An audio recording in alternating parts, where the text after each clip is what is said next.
성도님들 반갑습니다. 요즘 다시 코로나가 엄청나게 많이 확산이 되고 있죠.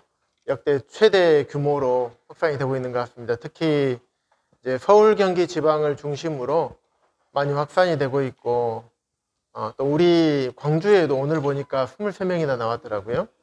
그래서 마음 가운데 기도가 되는 것은 참 코로나가 확산이 되지 않고 이제 좀 진정세로 좀 돌아서서 주님을 섬기고 복음을 전하고 성도들이 모이는 일에 이 코로나 때문에 지장을 받지 않았으면 참 좋겠다 하는 마음으로 주님 앞에 기도를 드리고 있습니다. 우리 성도님들도 좀 시간이 되시는 대로, 생각나시는 대로 이 부분에 대해서 함께 기도해 주시면 좋겠습니다. 오늘 제가 말씀을 들어가기 전에 주제와 관련해서 질문을 먼저 드리겠습니다.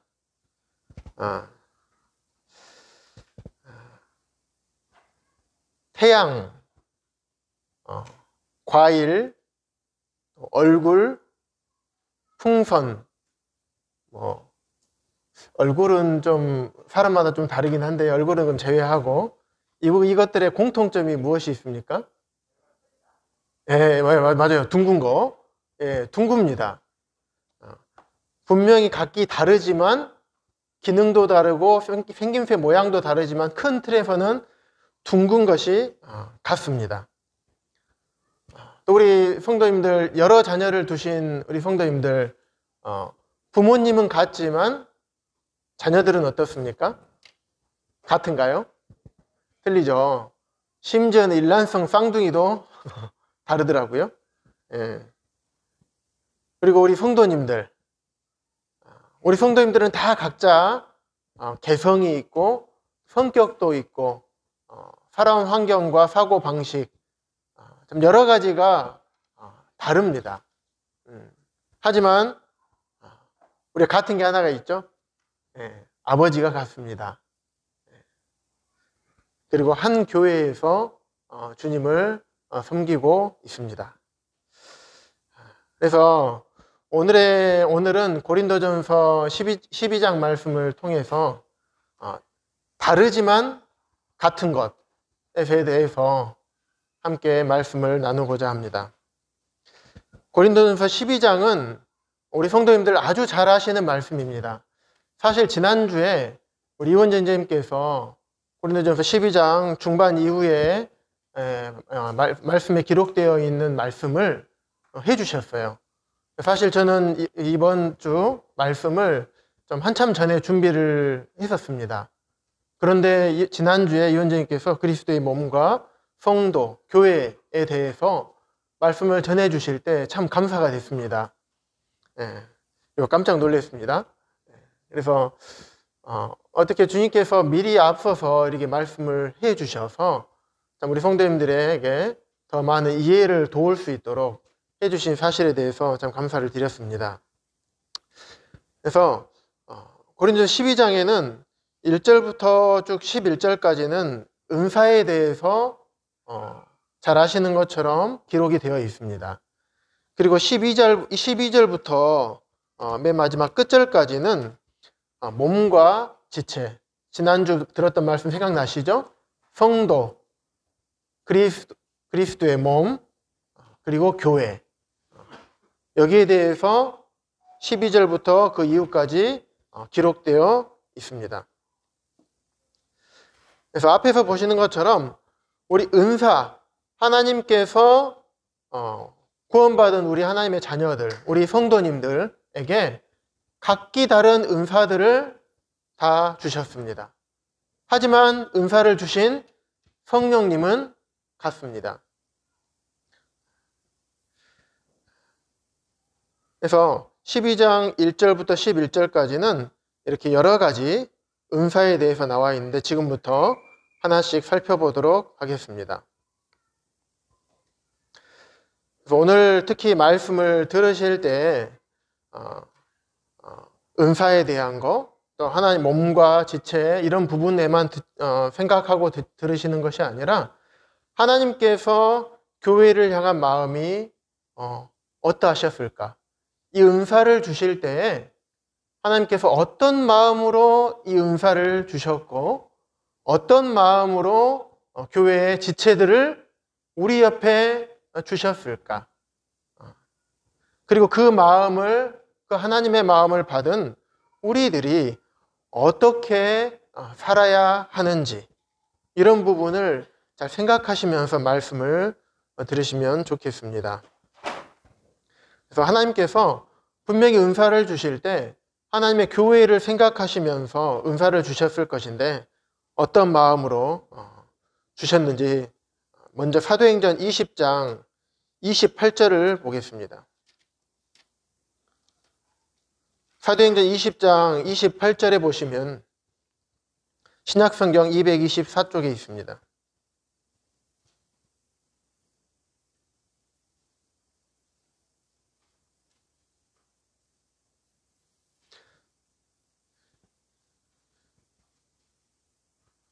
사도행전 20장 28절 여러분은 자기를 위하여 또는 온 양떼를 위하여 삼가라. 성령이 그들 가운데 여러분을 감독자로 삼고 하나님이 자기 피로 사신 교회를 보살피게 하셨느니라. 성령님께서 온 양떼를 위해서 또 자기를 위해서 온 양떼를 위하여 삼가라 하시면서 성령님께서 그들 가운데 여기 성도님들 형제들 가운데서 한 명을 감독자로 삼았다라고 말씀합니다. 그래서 그 감독자들을 통해서 장로들을 통해서 하나님께서 자기 피로 사신 교회를 보살피게 하신 것입니다. 자기 피로 교회를 사셨다라고 말씀을 하고 계십니다. 이 말씀이 무엇을 의미합니까? 하나님께서 교회를 생각하실 때 자기의 생명을 드리실 만큼 하나님의 교회를 귀히 보신 것입니다. 어쩌면 자기 자신의 생명보다 창조주 하나님의 생명보다 교회를 더 가치 있게 여기셨기 때문에 그 생명을 아낌없이 내어 드리지 않았을까라는 생각이 들게 됩니다. 하나님께서 보시는 교회는 그런 게 하나님의 마음인 거예요. 교회를 향하신 하나님의 마음. 우리가 소중히 여기는 것들이 많이 있습니다. 직장 소중하죠? 그리고 우리 사업하시는 성도님들은 내 사업체가 굉장히 소중합니다. 그리고 나의 재산, 물질, 내가 가지고 있는 부동산들, 자동차, 엄청 소중합니다. 하지만 그것들보다 가장 소중한 게 무엇입니까? 건강도 소중하고요. 특히 생명보다 더 소중한 것은 우리에게 없을 것입니다. 일반 사람들에게요. 그만큼 우리의 생명은 그 어느 것과도 가치를 비교할 수 없고 그 어느 것을 대신하여서 대신할 수도 없는 것입니다. 그런데 하나님께서는 자기의 피값을 대신 지불하고 교회를 사신 것입니다. 그래서 그런 교회에 성도들에게 각자에게 은사를 주셨다라고 말씀을 하고 있습니다. 다시 고린도전서 12장으로 넘어오도록 하겠습니다.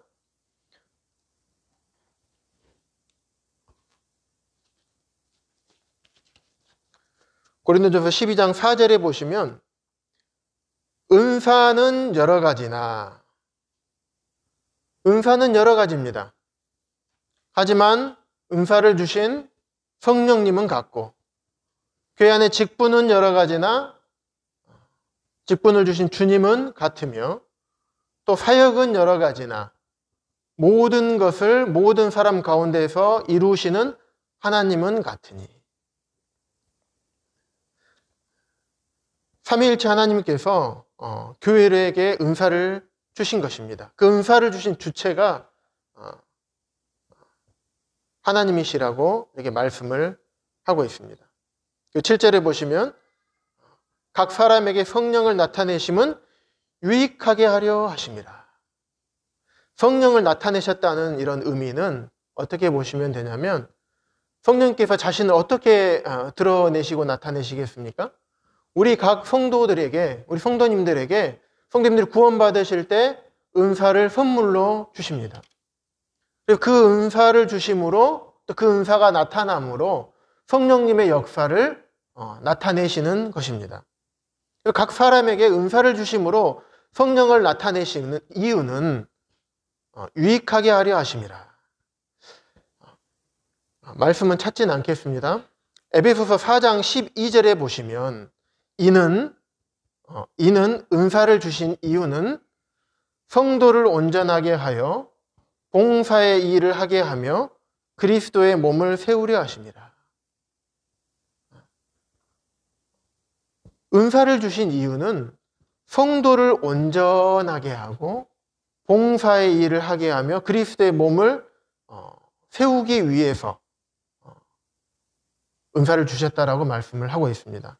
그래서 7절에 있는 성령을 나타내시면 유익하게 하려 하심이라는 의미가 은사를 통해서 다른 성도들을 세우고 교회를 세워가는, 결국에는 그리스도의 몸인 교회,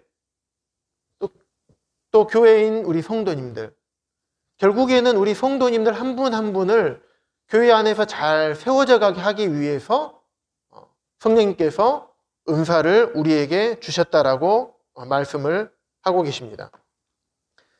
그러면 어떤 은사들이 있는지 8절에서 11절까지 우리 성도님들 함께 읽겠습니다.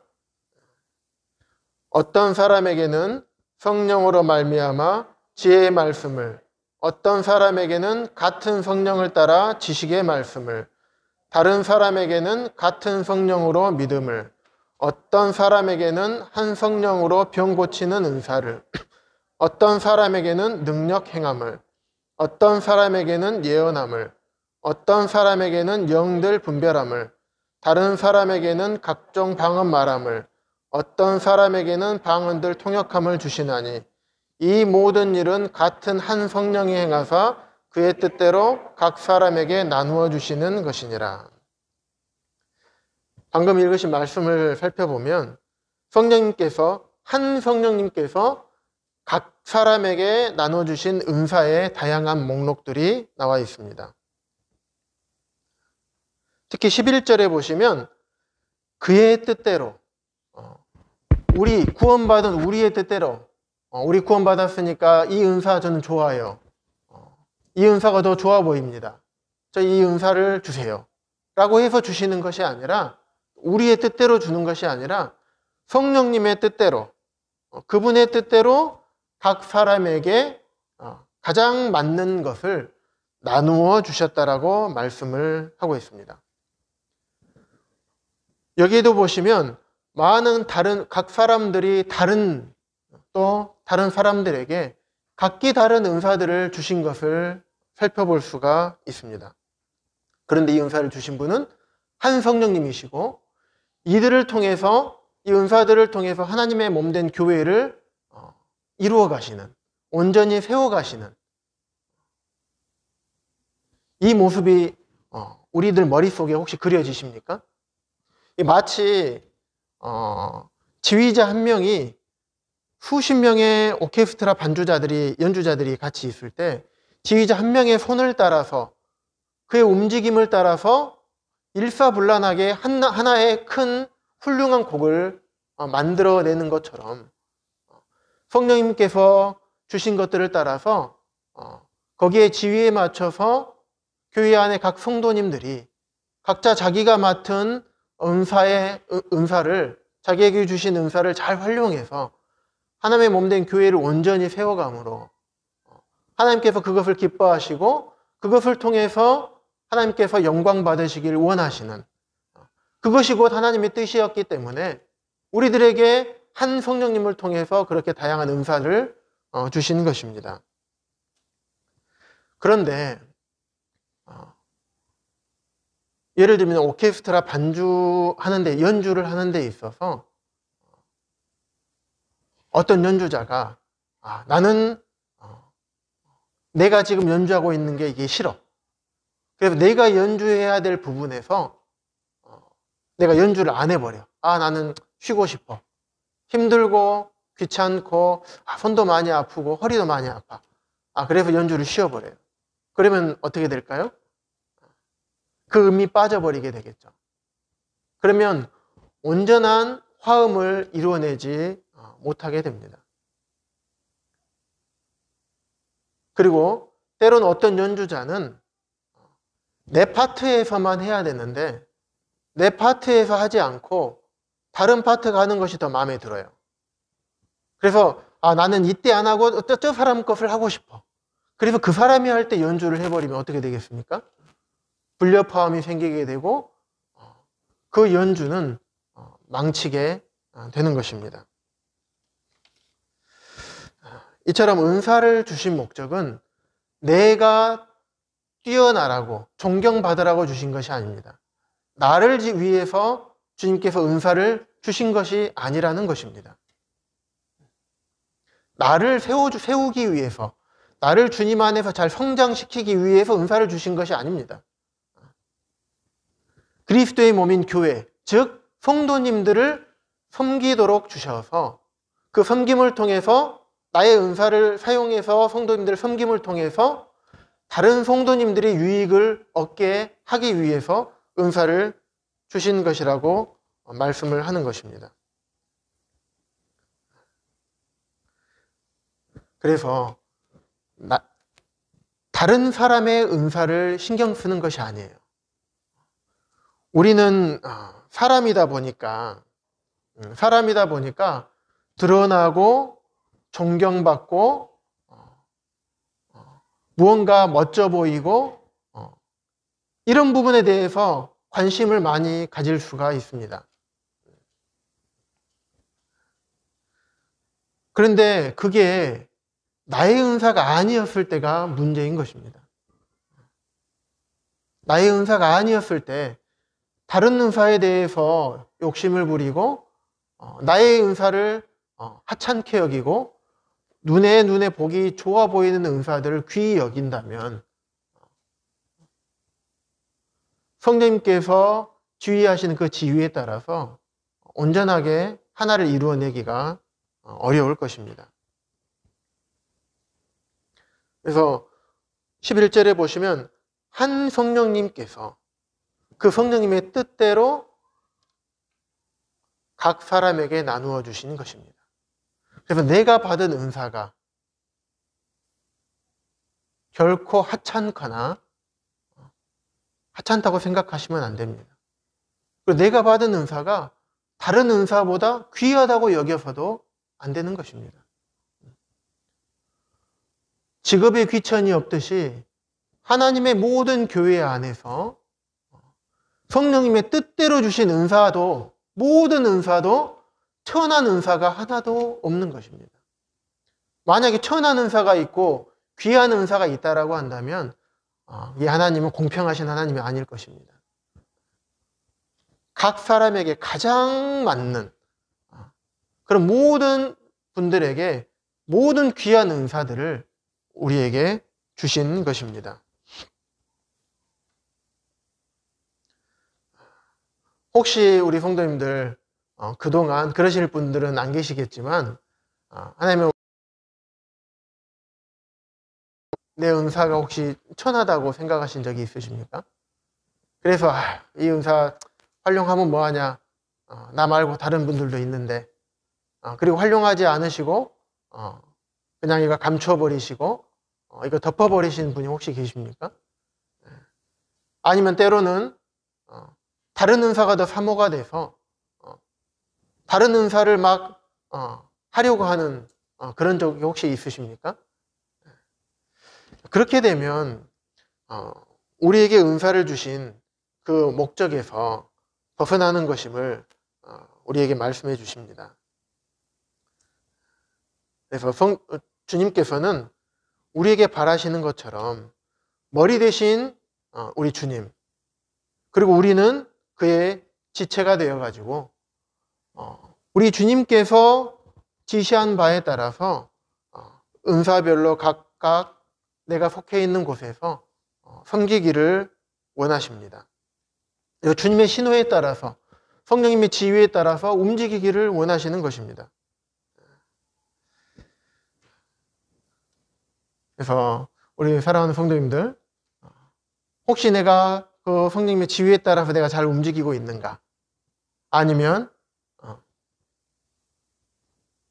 한 명의 운전자가 운전하는 그 버스 안에 앉아서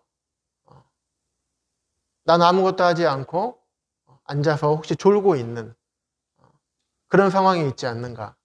우리가 스스로 점검해 봐야 될 것입니다.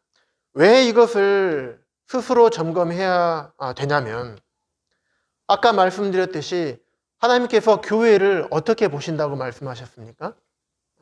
자기의 생명보다 귀하게 여기셨습니다. 그렇기 때문에 주님께서 생명까지 드리시면서 귀하게 여기신 하나님의 교회에 주신 것이 이 은사인 것입니다. 그렇다면 내가 이 주님께서 핏값으로 사신 이 교회 안에서 내가 어떻게 행해야 되는지 당연히 점검을 해봐야 되는 것입니다. 그것이 은혜를 받은 자, 은혜를 아는 자들의 당연한 행동일 것이라고 생각이 됩니다. 그래서 성령님께서 그의 뜻대로 하나님의 교회를 세우기 위해서 합당하게 은사를 나눠주셨다라고 말씀을 드렸습니다. 그래서 우리 자신을 살펴보고 혹시 성도님들 가운데 내 은사가 무엇인지 모를 수가 있습니다. 내 은사가 무엇인지 잘 몰라서 활용하실 수 없는 그런 분들도 계십니다. 은사는 앞서 말씀드린 것처럼 나를 위해서 주신 것이 아니죠. 그래서 일반적으로 내가 하고 싶은 것이 은사가 아닐 경우가 많습니다.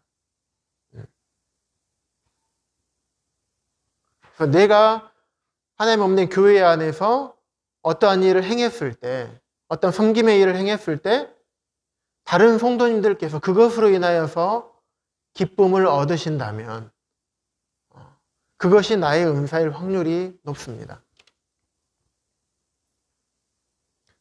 내가 어떤 것을 했어요. 그런데 성도님이 자매님, 자매님 참 이런 모습 너무 아름다워요. 참 자매님 이런 모습을 볼 때 참 제 마음에 너무나 기쁨이 넘치고 너무나 감사가 됩니다. 자매님 최고. 이랬을 때 내가 이렇게 했는데 다른 성도님들 기쁨을 얻으시네? 그러면 이것이 내 은사가 아닐까? 라고 생각해 볼 수가 있는 것입니다. 그런 모습들을 내 남편이 보고 내 아내가 보고 나랑 가장 가까이 있는 분들이 그 은사를 확인해 줄 수가 있는 겁니다. 그리고 또한 하나님 교회의 인도자들이 성도님들의 각각 면모를 살펴서 이 성도님은 어떤 은사가 있겠구나 라고 알게 되고 말씀을 해드릴 수도 있습니다. 그렇게 해서 은사를 분별할 수가 있습니다. 그런데 버스에 타고 가만히 앉아서 졸고 있는 사람처럼 교회 안에서 아무것도 행하지 않는다면 그 은사를 결코 발견할 수가 없습니다. 내 은사를 모를 때에는 참 교회 안에 여러 가지 사역에 함께 동참해보고 봉사하고 섬김으로써 나의 은사들을 확인할 수가 있는 것입니다. 그래서 은사를 확인하려면 첫째, 교회 안에 많은 일들에 함께 해주셔야 됩니다. 그랬을 때 그것을 통해서 성도님들이 볼 수가 있고 내 주변 나랑 가까운 사람이, 나를 가장 잘 아는 사람이 알 수가 있는 것이고 교회 인도자들이 알 수가 있는 것입니다. 그 은사를 분별하신 성도님들께서는 그 은사를 충분히 활용을 하셔야 됩니다. 왜냐하면 그 은사를 통해서 나에게 주신 성도님들 각자 한 분 한 분에게 주신 은사를 통해서 분명한 목적인, 은사를 주신 목적인 하나님의 교회를 세워야 되기 때문입니다. 그래서 은사를 받은 우리들이 어떻게 해야 될까? 고린도전서 12장에 손을 놓으시고요. 앞으로 넘기셔서 고린도전서 4장 2절 말씀 함께 보시겠습니다. 4장 1절부터 2절입니다.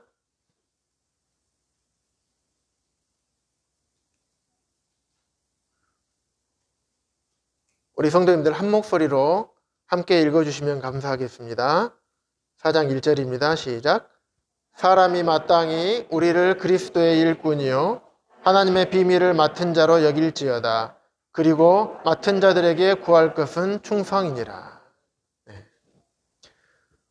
맡은 자들의 우리를 그리스도의 일꾼이요 하나님의 비밀을 맡은 자로 여겨야 된다 라고 먼저 말씀하시는 것입니다. 우리의 마음과 우리의 태도가 나는 그냥 구원받았으니까 내 뜻대로 살아가는 것이 아니고 이제 구원받았으니까 됐어. 그렇게 사는 것이 아니라 내가 구원받은 것은 그리스도의 일꾼으로 내가 살아야 되겠구나. 하나님의 비밀을 맡은 자로 내가 생각해야 되는구나. 이렇게 말씀하고 계시는 것입니다. 그리고 이 맡은 자가 무엇이 필요하겠는가?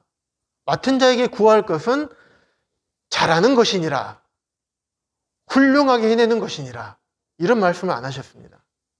주님께서 원하시는 것은 충성됨입니다. 꾸준하게 나에게 맡겨진 것을 내 능력 다 다를 수가 있습니다. 그렇기 때문에 하나님께서 우리에게 능력을 요구하지 않으십니다. 능력은 주님께서 주시는 것이고 우리에게 요구하시는 것은 충성인 것입니다. 충성하면 뭐가 생각납니까? 군대 생각나죠. 네. 저는 군대보다 저희 아들이 생각납니다. 저희 도연이 태명이 충성이었거든요. 충성되게 살아라. 나중에 주님 말씀에 충성된 아들로 자라라 해서 충성이었습니다. 디모데후서 2장 4절 말씀 함께 보시겠습니다.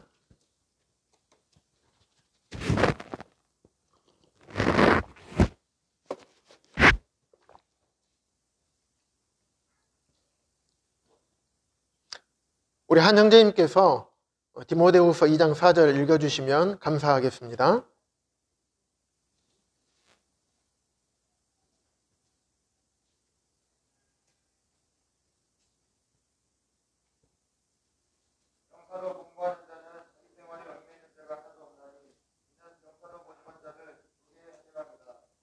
네, 감사합니다.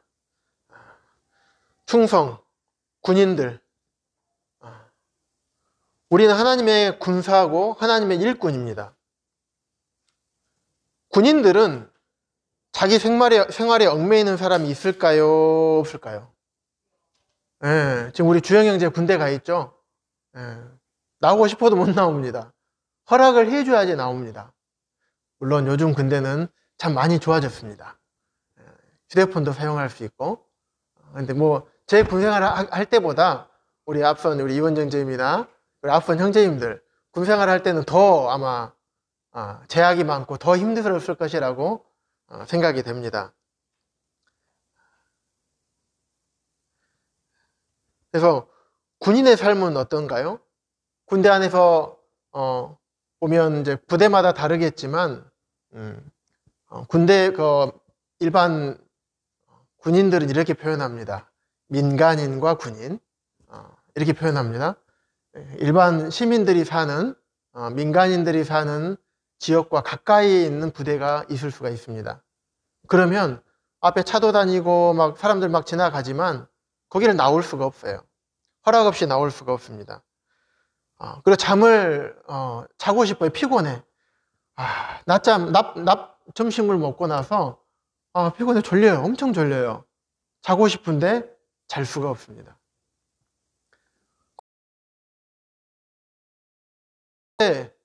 먹을 수가 없어요. 내가 있더라도 아무 때나 막 갖다 먹을 수가 없습니다. 특히 훈련 중에는 더 심합니다. 내가 하고 싶은 것도 마음대로 하지 못합니다. 잠을 자기 싫어도 잠을 자야 됩니다. 내가 움직일 수 있는 공간이 제한되어 있습니다. 그 제한된 환경에서 지내야 됩니다. 그 군대는 법이 있고 규칙이 있어서 거기 잘 따라야 됩니다. 그에 맞는 삶을 살지 않으면 많은 벌을 받습니다. 때로는 영창에 가기도 하고요. 때로는 완전 군장을 메고 군기 교육 때도 가기도 합니다. 그렇기 때문에 군인이 만약에 철저하게 자기 생활에 얽매이지 않고 규칙에 따라 하면 아무런 문제가 없지만 그러지 않게 되면 어떤 일이 일어나겠습니까? 적의 공격으로부터 방어할 수가 없게 되는 것입니다. 뻥뻥 뚫려버려요.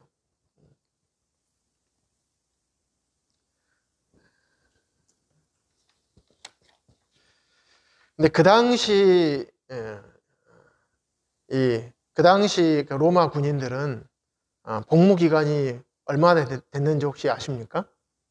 디모데후서에 쓴 당시 로마 군인들의 복무 기간 10년에서 20년, 그 정도 복무 기간이었습니다. 그럼에도 불구하고 많은 사람들이 로마 군인으로 지원한 이유는 로마 시민권을 주는 것입니다. 그래서 그 사람이 복무하게 되면 이 기간에 복무를 완전히 마치고 전역을 하게 되면 로마 시민권을 부여하게 되고 그의 자녀들과 이쪽은 다 로마의 시민이 되는 것입니다. 그런데 이 복무하는 기간 동안 약 17세부터 약 45세까지 이제 근무를 하게 되는데 이 기간 동안에는 또 결혼도 하지 못한다고 합니다. 그래 결혼하고 들어가든지 해야 되겠죠. 그리고 완전히 전역하는 사람이 많지 않습니다. 한 절반 이상이 군에서 죽임을 당하고 전쟁터에서 죽는 것입니다. 그래서 이러한 배경이 있었기 때문에 디모데후서 2장 4절의 말씀을 읽는 그 당시에 성도들은 어떤 의미인지 잘 알고 있었던 것입니다. 근데 우리는 어떻습니까? 로마 시민권하고 비교할 수 없는 우리 천국의 시민권을 갖고 있는 사람들 아닙니까? 그들은 각종 노예들, 세상에서 비천하게 살던 사람들, 로마의 시민이 아니면 받을 수 없는 그런 혜택을 받기 위해서 자신의 생명과 자신의 시간과 자기의 인생을 거기에 들이지 않습니까? 근데 우리는 아무것도 하지 않고 우리가 한 것이 없어요. 오직 은혜로 우리 천국의 시민권을 우린 이미 받은 자들입니다. 그럼 우리는 어떻게 살아야 되겠습니까? 그 당시에 자기 생활에 얽매이는 자가 하나도 없나니 그 이유는 병사로 모집한 자를 기쁘게 하려 합니다. 성도들이 이 말씀을 들었을 때 그때 당시 성도들이 이 말씀을 읽을 때 어떤 마음이었을까? 하지만 이 말씀이 동일하게 지금 우리에게까지 전해오고 있다는 사실입니다.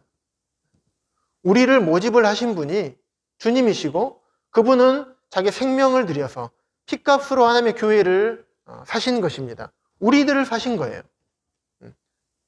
그리고 우리를 모집하셨어요. 그러면 우리가 어떻게 살아야 될까? 로마의 시민권을 얻기 위해서 그렇게 군인의 길로 간 것도 아니고 그만큼 투자한 것도 아닙니다. 그만큼 노력도 하지 않았어요. 하지만 우리는 로마의 시민권과 비교할 수 없는 천국의 시민권을 얻은 자들이 되었습니다. 그런데 때때로 제 삶을 또 저의 모습을 살펴보아도 제 생활에 얽매일 때가 참 많더라고요. 자, 말씀을 준비하면서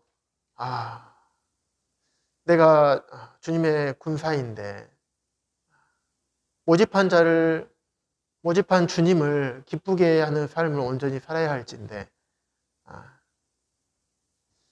그렇게 온전하게 삶을 살지 못한 제 자신에 대해서 주님 앞에 회개하고 내가 어떻게 살아야 될 것인지 다시 한번 마음을 다지는 그런 시간이었습니다.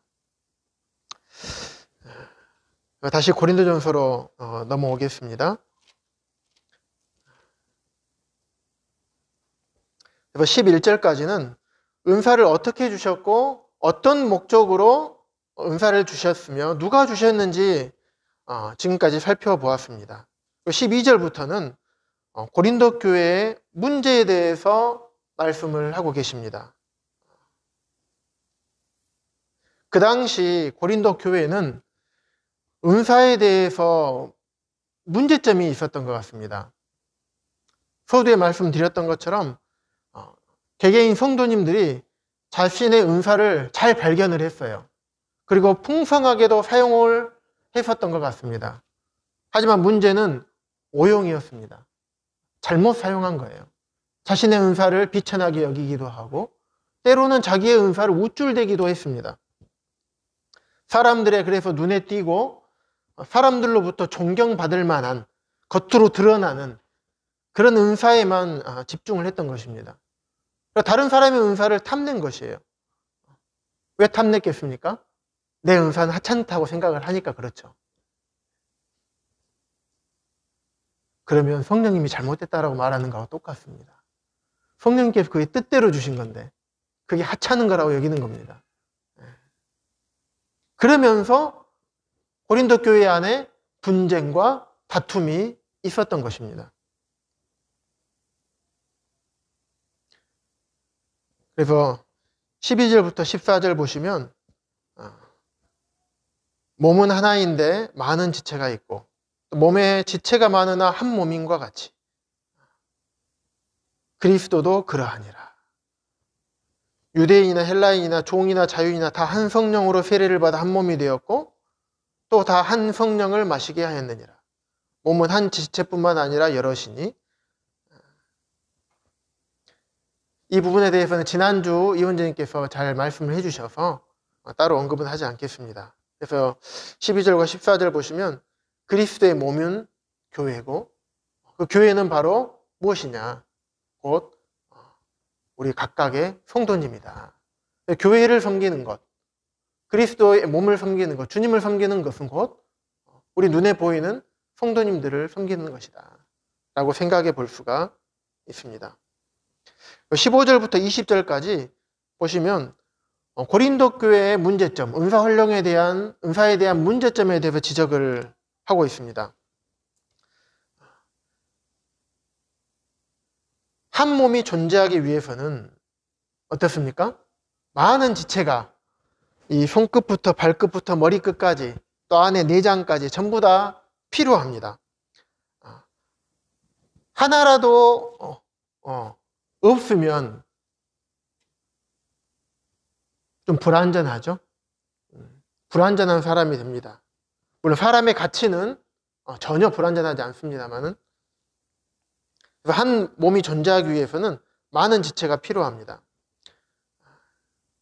그래서 믿는 사람들은, 우리 성도들은 내 자신에 대해서나 나의 은사에 대해서 열등의식을 갖거나 다른 사람의 은사를 사모할 필요가 없습니다. 15절에 보시면 발이 볼 때 손이 좋아 보였던 것 같아요.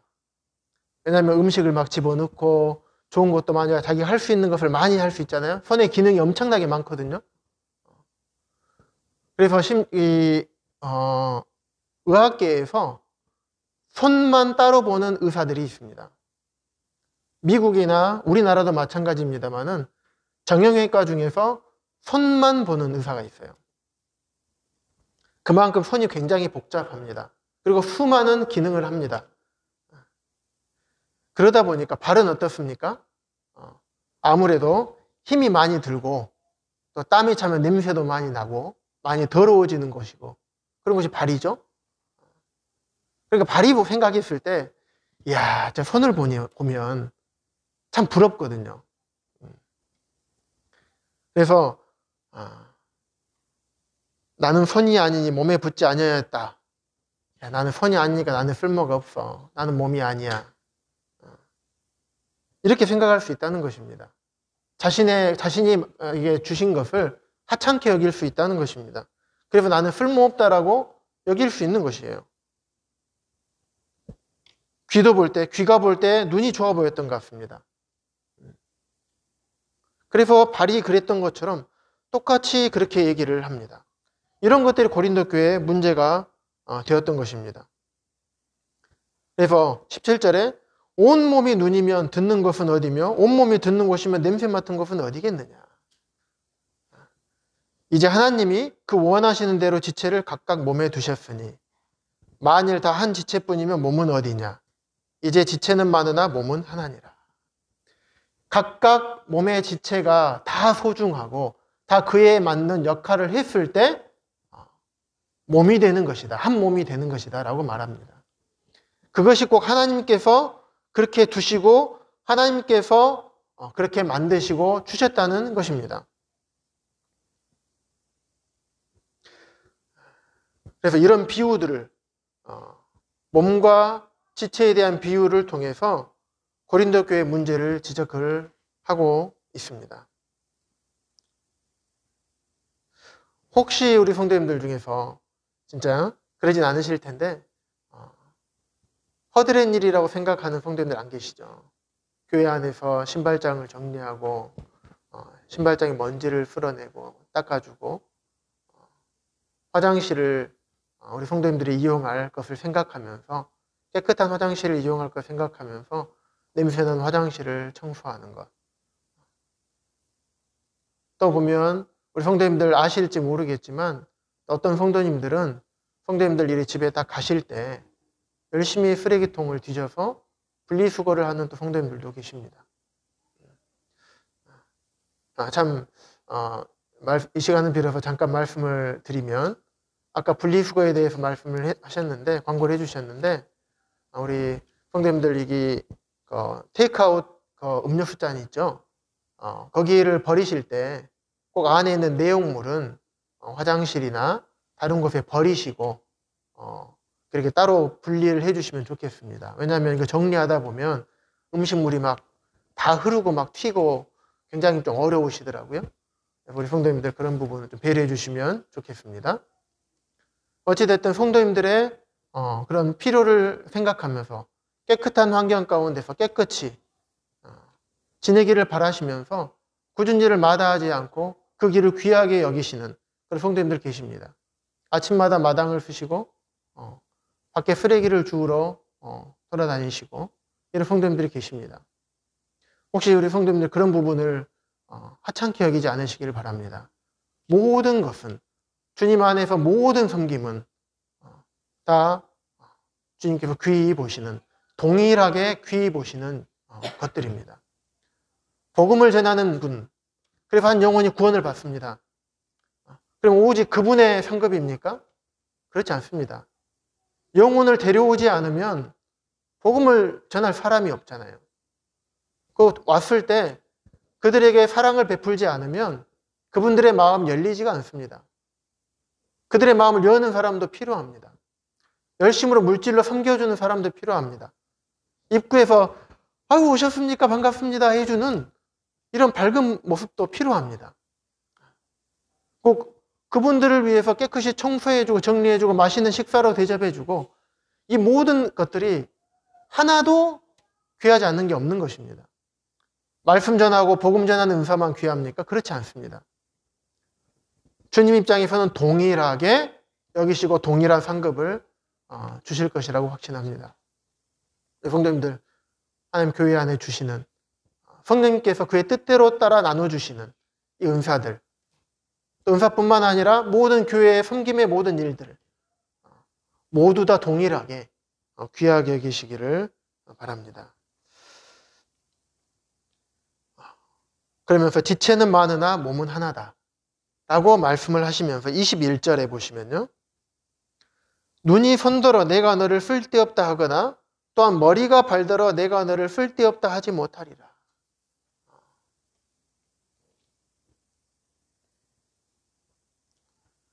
그뿐 아니라 더 약하게 보이는 몸의 지체가 도리어 욕이 나고 우리가 몸에 덜 귀히 여기는 그것들을 더욱 귀한 것들로 입혀주며 우리 아름답지 못한 지체는 더욱 아름다운 것을 얻느니라.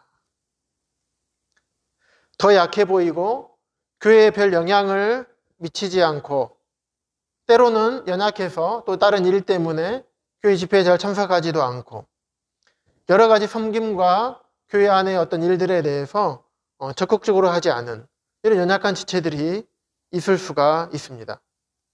하지만 이 성도님들에 대해서 우리가 어떤 마음을 가져야 될 것인가? 그분들을 가벼이 여기고 쉽게 여기지 않아야 함을 말씀하고 계십니다. 왜냐하면 하나님께서 교회의 몸으로 지체로 우리에게 주셨기 때문입니다. 또 그뿐 아니라 22절에 있는 것처럼 더 약하게 보이는 몸의 지체가 오히려 더 요긴할 때가 있습니다.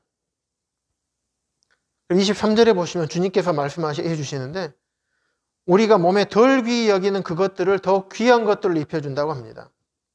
우리가 덜 명예스러운 것으로 여기는 그런 지체들에게 더욱 풍성한 명예를 덧입히고 볼품없는 지체들을 더욱 아름답게 꾸며주신다고 말씀합니다.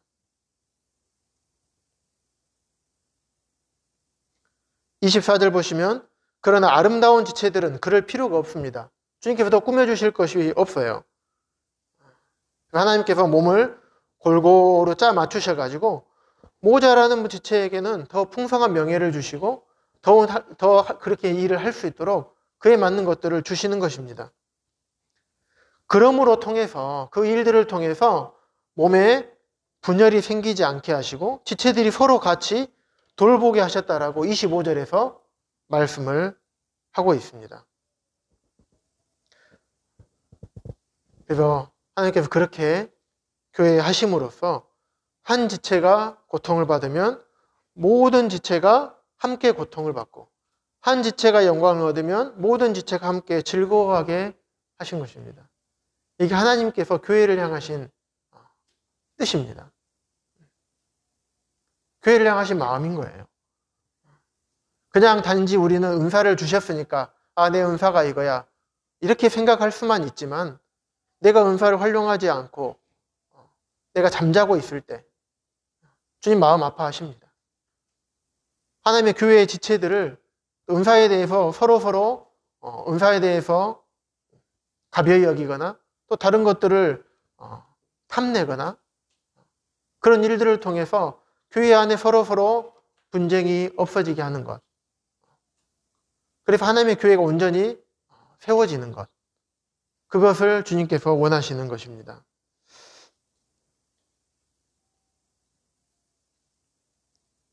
그러면서 27절에 보시면 너희는 그리스도의 몸이요 지체의 각 부분이라.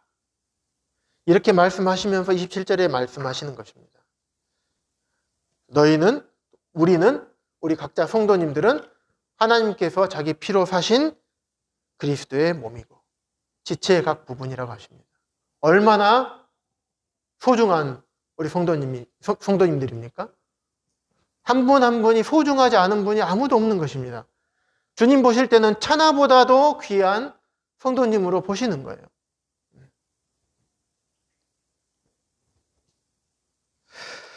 어제 한 형제님께서 올려주신 어떤 글을, 기원 형제님 방에 올려주신 글을 참 읽었는데 참 감사가 됐습니다.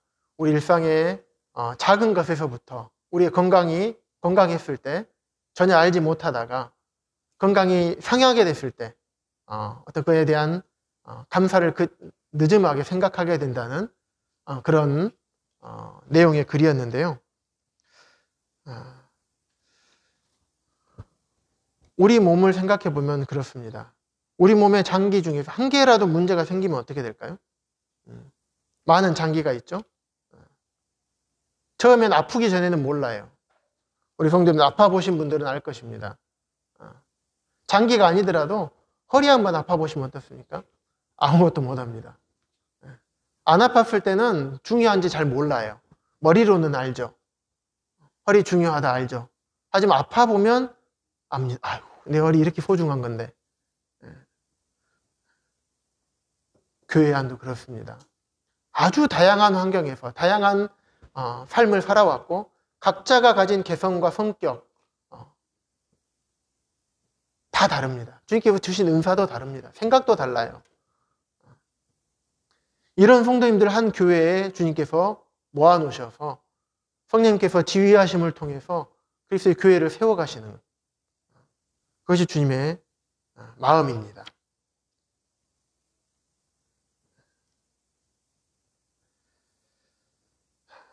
그래서 우리 성도님들이 때로는 하나님의 일을 교회 안에서 합니다.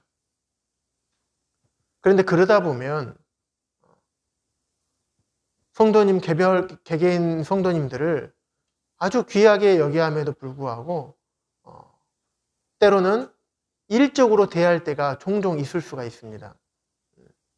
하지만 우리는 하나님의 이 일을 위해서 있는 존재이긴 하지만 하나님의 일만을 위해서 교회로 부르신 존재는 아닙니다. 우리는 일적인 관계가 아니라 주님의 사랑으로 맺어진 관계인입니다. 하나님께 피로 사신 교회입니다. 그리고 우리와 가족의 관계를 맺으셨습니다. 그리고 우리를 형제라 부르기를 부끄러워하지 않으시고 그리스도의 피로 인해서 한 형제 한 자매가 되게 하신 것입니다. 하나님께서 우리를 바라보실 때 천하보다도 귀하게 여기시는 것처럼 그런 주님의 마음으로 우리도 우리 성도님들을 서로 바라볼 때 주님께서 귀히 여기시는 그런 귀히 여기는 마음으로 서로를 바라보아야 됩니다. 참 제 자신을 많이 참 돌아보고 있습니다. 참 내가 우리 성도님들 한 분 한 분을 그렇게 보고 있는가? 과연 그분들을 내 마음 깊은 곳에서 정말 귀하게 보고 있는가? 때로는 내 마음에 맞지 않는다고 해서 불편하게 여기고 있지는 않은가?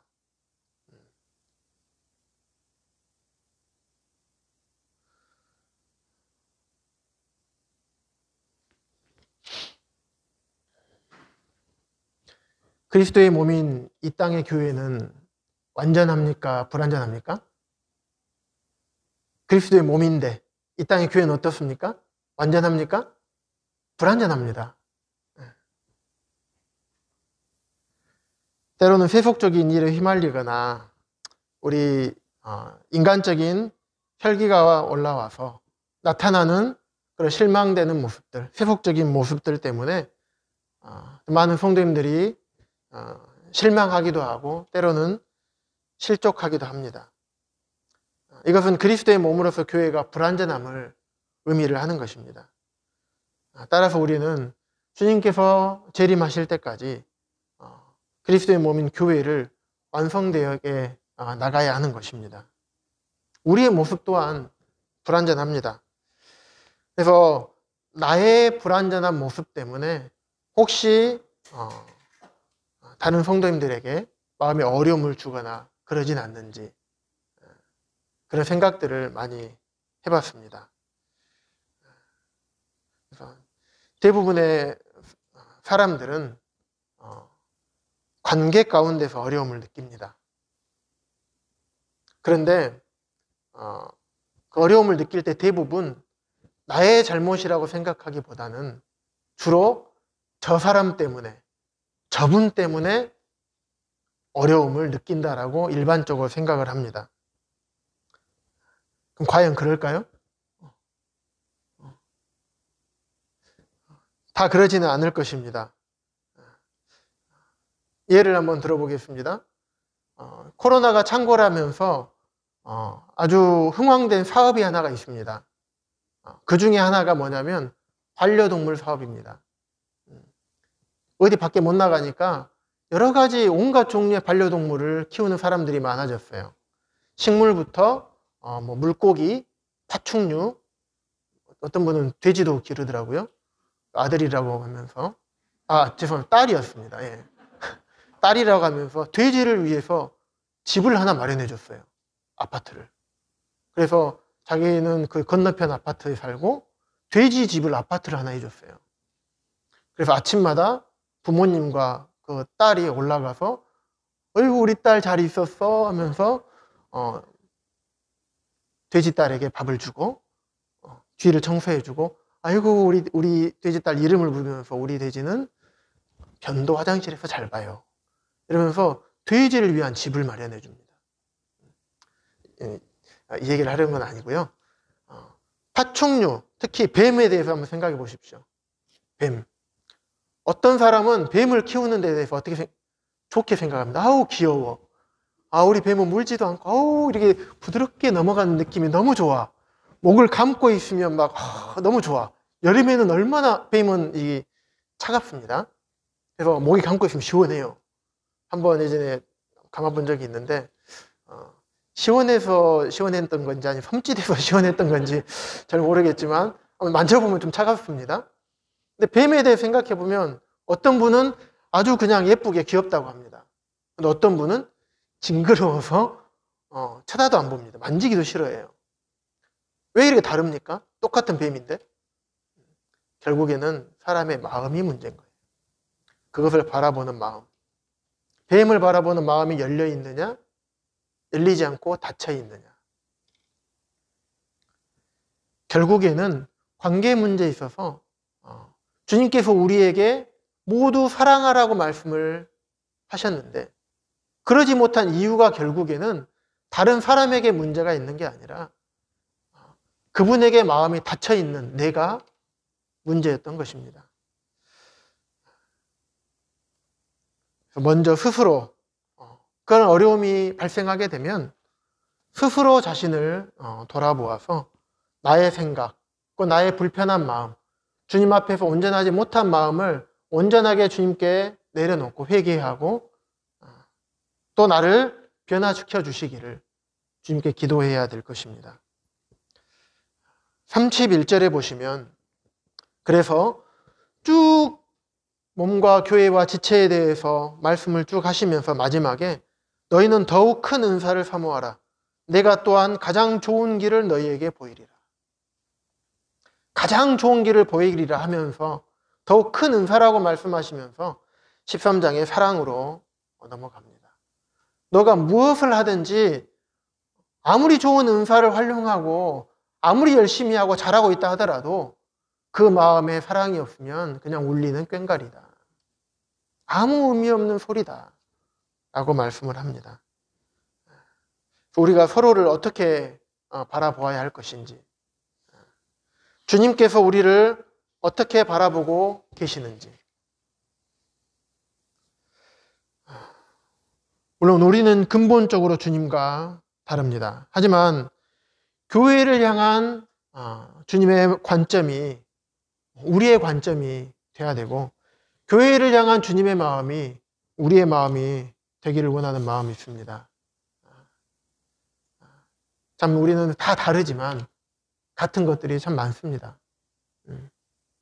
다르지만 같아요. 그래서 오늘 주님께서 교회에 은사를 주시고 지체를 주셨을 때, 또 교회를 주셨을 때 어떠한 마음으로 주셨을지, 자기 피로 사신 교회에 그런 것들을 주셨을 때 정말 어떠한 마음으로, 어떤 간절함으로 주셨을지 성도님들 생각하시면서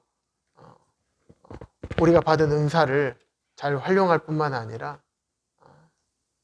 서로 옆에 계시는 성도님들을 더욱더 사랑하고 더욱더 귀히 여기는, 그래서 하나님 몸된 교회가 온전하게 세워지고 그 일로 통해서 주님께서 기뻐하시는 그런 우리 동북교회가 되기를 바라는 마음이 있습니다. 기도드리시고 오늘 말씀 마치겠습니다. 아버지 하나님, 감사합니다. 저희의 어떠하심을 너무나 잘 아시는 주님, 우리의 연약함을 너무나 잘 아시기에 늘 말씀으로 저에게 가르쳐 주시고 보여주셔서